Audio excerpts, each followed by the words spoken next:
Eses son os datos, eses son os resultados reais das políticas que se están aplicando.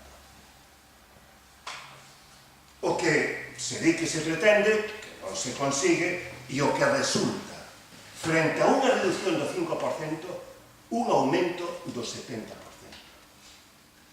Na Unión Europea, por exemplo, en que a reducción tiña que ser, había subido un 8%, iba no 2008 nunha reducción do 3%. España, que se lle permitiu un aumento do 15%, iba nun aumento do 50%. Esos son os resultados reais das políticas.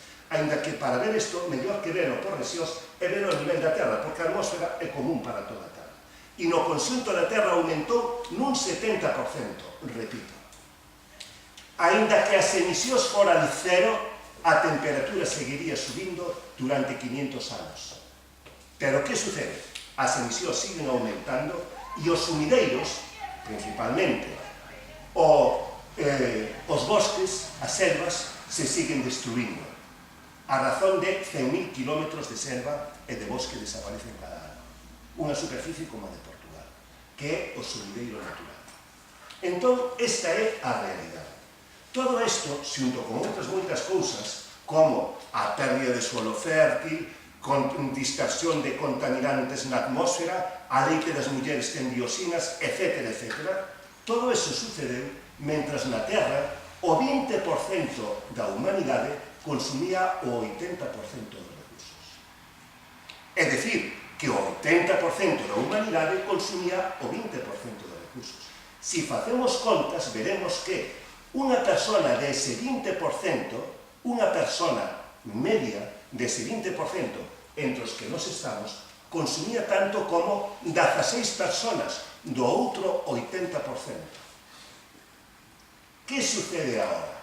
Pois que a China solo é outro 20%, e a India é outro 20%.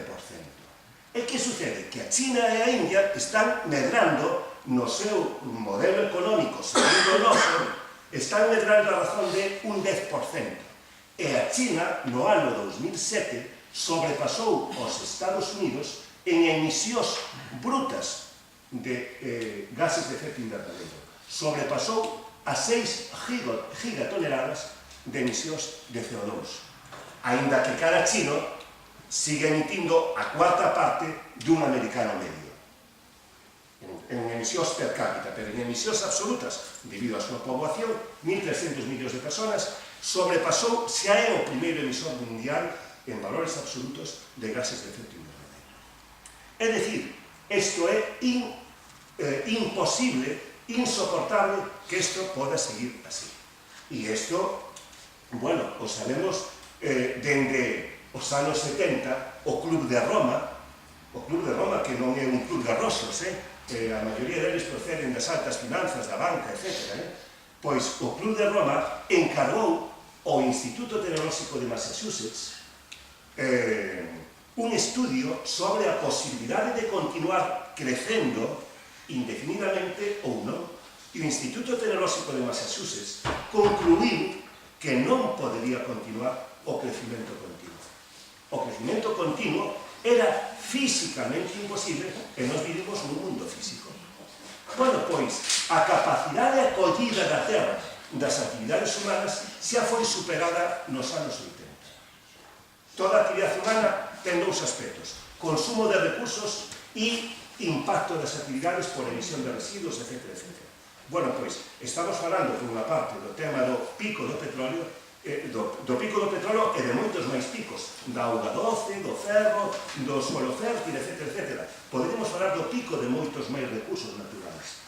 E outro é a acollida das emisións dos residuos, dos contaminantes resultantes desa actividade humana. Bueno, pois a capacidade da Terra de acoller eses residuos foi superada nos anos 80. Bueno, repito, todo isto sucedeu mentras o 20% da humanidade nos beneficiábamos da maioría dos recursos. Pero isto xa non vai a poder seguir sendo así. E esa está no fondo da crisis. E totalmente de acordo en que eso está no fondo das políticas que se están adoptando. O terrorismo é o sustitutivo antigo do comunismo e é o que permite, o que permitirá, o que está permitindo o imperialismo o adoptar calquer tipo de políticas en nome da persecución do terrorismo. Outro día leía como en Estados Unidos se están empezando as detencións, as persecucións, o allanamento de casas de personas simplemente polo feito de ser pacifistas, acusados de conspirar cos terroristas e levándolle os ordenadores portátiles, teléfonos móviles, etc. Efectivamente, a medida que as contradicións se agudizan, a medida que as posibilidades dun cambio revolucionario se fan maiores, o recurso do fascismo é maior. Este é o que nos di a historia. É o que nos di a historia e é o que está sucedendo ahora mesmo. Os elementos fascistas, as características fascistas das políticas que se están adoptando por parte das chamadas democracias do Occidente cada vez son máis visibles, non? A militarización da economía e da política, etc. Entón, vamos a ver.